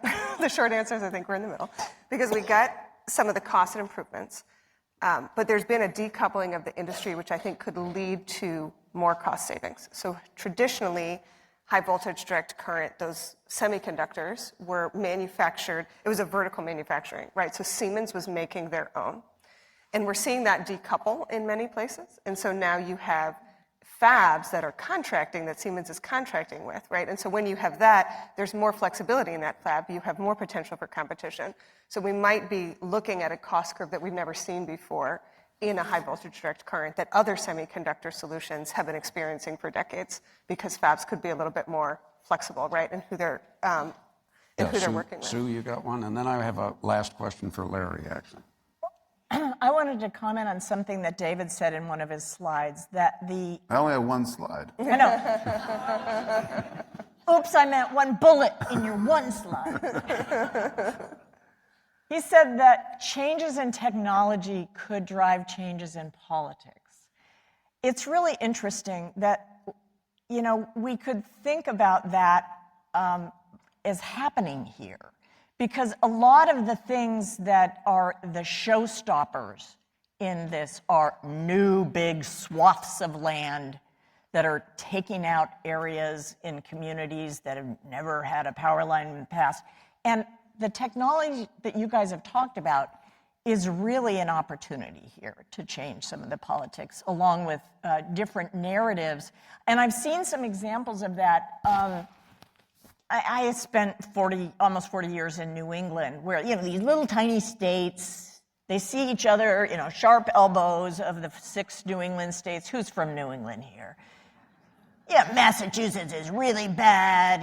Maine is, and they competed with each other for who was going to be the big gorilla making decisions, and they didn't want to cooperate on some things. And they're starting to cooperate as they realize technology options are creating real opportunities for them. And so there's some hope. There's some hope in them there, Hills. Still live free or die, though, but yes. Yeah, I know. Live free or die. Go ahead. You have something, and then I'm going to have a final question to Larry. But So I have a question for, it could be Larry or Sue or David or all three. And so one of the reasons that I started working in this area is because it actually goes back to Sue's map. The grid is this incredible system. It's an interconnected, large-scale, continental-scale system that generates, as David was saying, you can think of it as a common pool resource. It generates benefits for society. But you hear in the audience, you guys might hear people are talking about, on the panel, we're talking about individual projects or individual investors. And so people tend to think about expanding the grid in a piecemeal way. I interact with transmission planners a lot, and they think about, what's the problem I have to solve this year? And what I would like to know from you all is whether you think that there's any hope for thinking more systemically so that we can start to manage investments in a way that doesn't just think about the benefit of one individual project, but thinks about what we can do, at an interconnection scale. Do you see how young he is compared to me? And that gives me hope, because I think there's some chance, not tomorrow, that that's going to happen. I do like to think about the Bonneville system or the Tennessee Valley Authority system. That was a different New Deal time, but there was a understanding of the investment requirements in order to make some change. And so, in your lifetime, maybe. Maybe let me share, because FERC Order 1920 is trying to get communities more involved in the planning The process. federal regulators. Yes. Yes.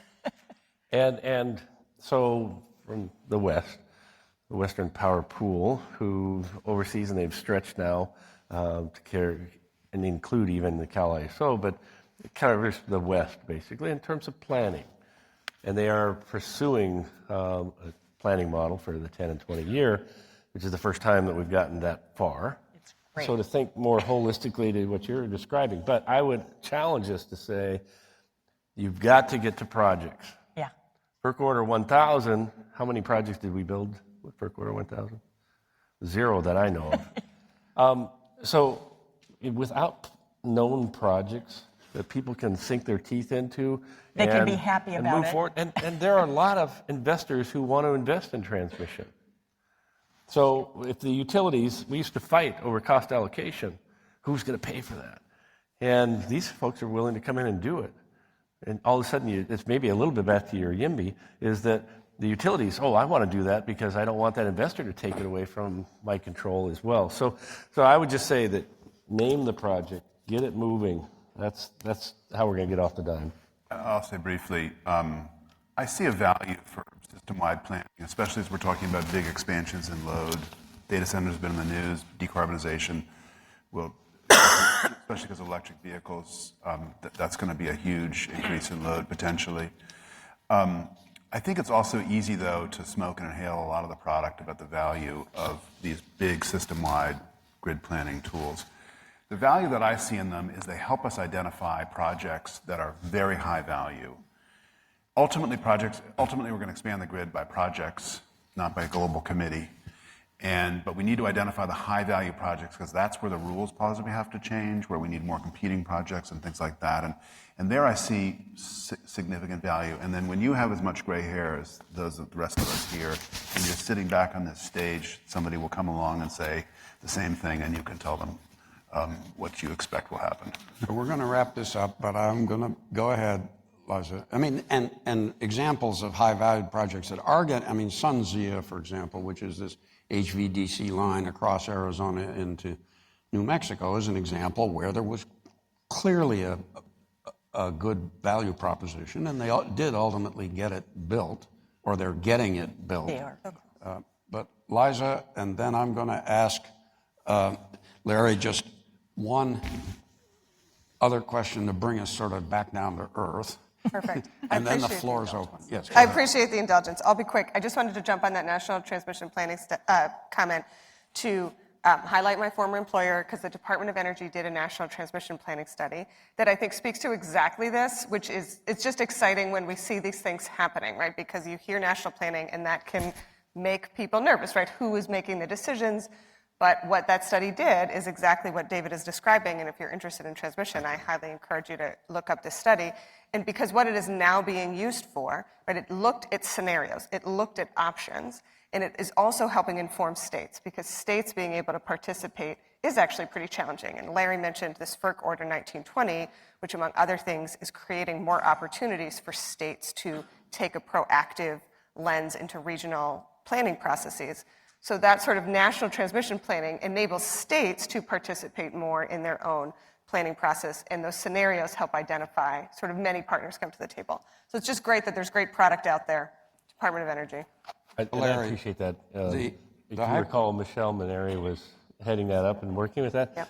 There were no projects in the Northwest that came out of that, which shame on us in the Northwest. It was like,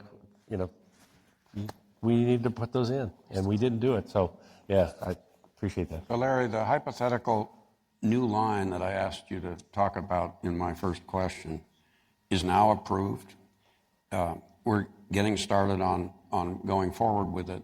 How long and from where will you get your 500 kV transformers? Ooh. Well, oh, That's ouch, mean. ouch. That's really sad. Right now, you're 4 to 5 years out to get there are no manufacturers in the U.S. for 500 kV and above equipment. It's going to come out of South Korea, it's going to come out of Europe, or it's going to come out of Brazil. DC, unfortunately, DC is the same way. There's nothing that's available immediately. What we did encourage with the Department of Energy last year was to backstop. So if you want manufacturers to get going, guarantee the products that they'll produce for that next 3 years. And then they'll go build a plant finally. Yep. And so we'd love to see something like that happen because we know that there's a demand for it. But those companies will not make the investment in new plants. And we also have to think about where those new plants go. And do we have the workers to do that work? I get concerned about that. But usually we put the plant out in some remote area, and there's no workforce there. It's like, Yeah, so for those in the audience who haven't really thought about this, the reason for asking that question is that if you think about resilience of the power system in the face of things like intentional terrorism, probably the most vulnerable components are high voltage transformers. And for 20 years or more now, there have been multiple studies that have come out of the Academy, out of DOE and others that have said, we need to deal with this situation, and we still haven't very much. All right, thank you very much, folks. The floor is open if we've got any questions. Hi, Charles Gilbert, Rockefeller University. I'm curious, are there any issues about magnetic field contamination as you go to higher voltages, AC to DC, above ground to underground, on things like biological processes, functioning of electrical equipment, or bird migration, or is it all a non-issue still with the distance rule? Yeah, well, of course, HVAC lines do have substantial electric and magnetic fields associated with them. As Wendy noted, field strength falls off with basically inversely as the square of the distance. It turns out that the nature, there's been lots and lots of epidemiological and other work on the extent to which those fields do or do not produce biological effects. The answer is that they do seem to, in some cases, induce biological changes. Whether those changes would amount to anything that you or I would consider a health risk is still pretty much up in the air. HVDC, of course, doesn't produce, if you bury it, will produce if you put the conductors close to each other so that so there's some cancellation, the surface fields will not be all that much, but many people have argued, many lay people want to see their distribution lines, their distribution, not transmission lines, buried because they're worried about field exposure. But of course, depending upon how that's done, you could have higher exposures on sidewalks and things than you would if you put them up overhead. The bottom line is that I wrote a piece years ago in the Public Utilities Fortnightly about prudent avoidance. That is, given the nature of the science, it's not clear there's a serious risk. On the other hand, if there are simple things you can do to keep people out of AC electric and magnetic fields, you probably ought to do that. And people, of course, who are so concerned about this spend every night under an electric blanket. And so one really needs to think about the sort of broad set. Yeah, we got over here and then back. Yeah, why can't siting of new lines take advantage of the interstate highway transportation system and the land owned by that? well, if it's above ground, it gets into a number of their regulations associated with cars hitting poles, et cetera, and having something that break away, et cetera. And so getting overhead in there has been excluded. Could that be changed legislatively? Certainly. Love to see it. But I get back to, maybe if we're doing some of the undergrounding, that's where some of these folks are talking about, putting a 10-foot diameter tunnel underneath the highway. So when Liza was at DOE, she helped to get some support to the Academy to run a workshop that occurred here, 3 weeks ago or something like that, on the use of rail and road rights-of-way. And as I said in my remarks, if you're willing to pay, the railroad people seem interested in citing not just power, but other things as well, along rail rights-of-way. The highway situation is much more complicated. I mean, as I mentioned, there are these 2 states that have passed legislation that actually mandate that you should cooperate, and they're actually doing quite a lot of it, but it's tough in other places. We'll go back to this side. Tim Ryan, Weill Cornell. I was curious, I didn't hear any discussion of sort of explicit comparisons to how other countries, particularly China, with pros and cons with different constraints, but probably face exactly the same problems of the needs for expansion, but they are constrained differently. Who wants to take that question? They can build power lines. No, I know, but they are differently constrained. So how's it going? What are we learning from it? I'm going to use at Bonneville they created the 1,000 kV design, and China adopted it and built it. No, we've never done that in the U.S. They clearly have the ability to say we're going to build a line here, and they go build a line. There's not a lot of pressing back on as the processes that we talk about with state, federal, FSEC, land use boards, et cetera. They have nothing like that. But China has built a number of very large HVDC lines from power generated out in the west to load centers in the east. They actually started having some interesting problems because they had one synchronous system, and when one of those lines would go down, they would have big difficulties with sudden surges of power in the AC network. So they have now, as I understand it, actually divided Western China from Eastern China. The 3 regions that Sue showed you on the map are synchronous regions. That is, the waveforms are all in synchrony in those, but if you wanted to move power from the east to the west, and we move a little bit, you'd basically do it with a back-to-back converter or with a DC link, since it's an asynchronous link. But the Chinese are building lots of new transmission. I think the very long ones are not VSC technology. They are the older technology of the sort that we used, for example, in the Pacific Intertie. And Larry made an interesting comment. I mean, the Pacific Intertie was intended initially to move hydropower to Southern California, and it still does that. But as with so much of the rest of the transmission system, it now often gets turned around and used in the other direction. Yeah, it's now running all the time, pretty much south to north. Yeah, well, and so the key point is that with restructuring and the dramatic changes in where loads are and so on, the transmission system is now being asked to be used in very different ways than it was. Let's see, over this way, side. And thank you very much. Lee Kump from Penn State. I'm a geoscientist, so maybe you get a sense where I might be going with this question. Clearly significant increases in our demand for electricity and some great technological solutions for how to increase transmission capacity. And then limitations that we've been hearing about that are both regulatory and public perception. I'm thinking about raw material limitations. And we heard about aluminum, its use. My understanding is aluminum use in this country at current rates is about 60% import reliant. And now, of course, we have tariffs. We think about a global context of growth in electrical transmission demand, and start to worry. I start to worry about our ability to provide aluminum globally. And so I'm wondering, has there been an assessment of the supply of aluminum currently and as it grows, and where are we going to get that? And there's both kind of a mining limitation on that, recycling perhaps, and then also economic.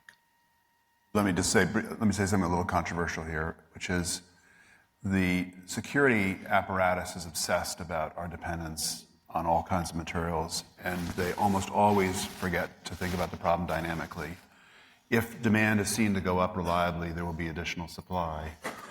I'm going to try and summarize very briefly of huge literature, and that summary is outside of copper, where there do seem to be some near-term surges in demand, where supply is very, very hard to keep up because of the difficulty of siting new copper mines and the decline in quality of ore. Outside of that, for almost all the critical minerals and materials that are involved in the energy transition or energy dominance or abundance or whatever you want to call it, there's a huge amount of dynamic supply. And where we've seen incentives to make more production, we've seen that production come online, including production ex-China. So I'm actually mostly not worried about the materials part of this problem, outside of maybe copper. So in dry states, thank you, by the way, for very informative talks. I really learned a lot. Thank you. I'm from Berkeley. In the dry state, Mary Power, dry states ignition of wildfires has happened because of the failure of the lines overhead. How much is this considered, at least in those states, for undergrounding? And besides the exposure to electromagnetic radiation you mentioned, are there other serious hazards or environmental risks with undergrounding? I can talk a little bit about I'm also at Berkeley, and we work a lot on this wildfire ignition problem. Interestingly enough, although there have been some catastrophic transmission-caused wildfires, the majority, 95% of wildfires in California are caused by the distribution system, which is easier to underground. Transmission, we're talking tens of millions of dollars per mile to put that underground. And my perspective on this one is that anytime we're talking about undergrounding infrastructure for wildfire purposes, we're really talking about undergrounding infrastructure for reliability purposes, because there's always the alternative to de-energize the lines. Now, of course, that's politically very difficult to kind of sustain. But what I think we need to be thinking really carefully about is, well, if there's going to be a big investment to do this sort of hardening of the system to protect it, let's frame it in terms of, well, what's the reliability that's buying us, and do we really think that that's a good amount of money to be spending, rather than saying how many structures are not getting burned as a consequence of that, which is obviously, these are catastrophic things, but we always have this alternative simply to get some candles and have some battery backup. So I don't know if I'm exactly answering your question, but I'd happy like to to talk more. more. It seems, Yeah. If you have a $3.5 billion wildfire and the line is responsible, that might be factored into the decisions. For sure, and all of those things can go into the analysis. So we have 3 minutes left. I'll take one question from the floor here, and then if the rest of you will stick around, if the rest of you would like to come down to the front and ask questions, we'd be happy to stick around, but I want to help the Academy stay on track. So go ahead. This has been very interesting, and the topic of wildfires was what I wanted to note. There seems in this conversation to be the vision of what we can do in the future, many possibilities, versus the political process of getting it to happen. Aside from the cultural metastasizing of bureaucracies that we're all having to deal with, it struck me one possible solution is, because of the wildfire worry, that's the one thing the public has in front of them. Oh, the stuff is falling down and it's setting the place on fire. So I would think that the electrical companies could become heroes by hitting it massively to fix all of the supposedly decrepit lines that are starting fires. And by the way, putting in a new cable that is stronger with fiber in it, so it isn't going to sag so much. The electricity issue is more than most people understand, but the fire issue and being heroic at fixing it and just privately bringing in the important new on the existing spaces, you avoid all the discussion of new territory, new lines. Massachusetts has a law that if you go up the railroad you have to bury the line under every street it encounters. So rather than dealing with any of that, fix the ones you have and upgrade them as you go and be heroic. David, and then I invite the rest of you to come down and join us on the stage. We'll stick around and answer questions, but we need to let the rest of the audience. Just very quick. This is a big subject. Very quickly, though, this is the electric companies are doing a huge amount here because of their liability exposure. Every Western electric company, the biggest drag right now on their economic outlook, including Larry's company, just had a big analyst report released yesterday on their company. Wildfire risk is the biggest uncertainty, and there's a risk of overreaction here. I mean, the liability rules are such that companies are now incented to make massive investments in infrastructure, which reduce their liability, but ultimately the costs get passed on to ratepayers, and there's a lot of pushback on that. A typical California ratepayer right now is paying on the order of 10% of their electric bill is wildfire recovery of various types. So it's a big deal. One last thing I'll say about this is all the innovations we were talking about here today on transmission, they're happening in wildfire protection as well. Subcycle shut-off of power lines, extensive monitoring, across the boards. It's just impressive what's happening once people focus on the need to do something.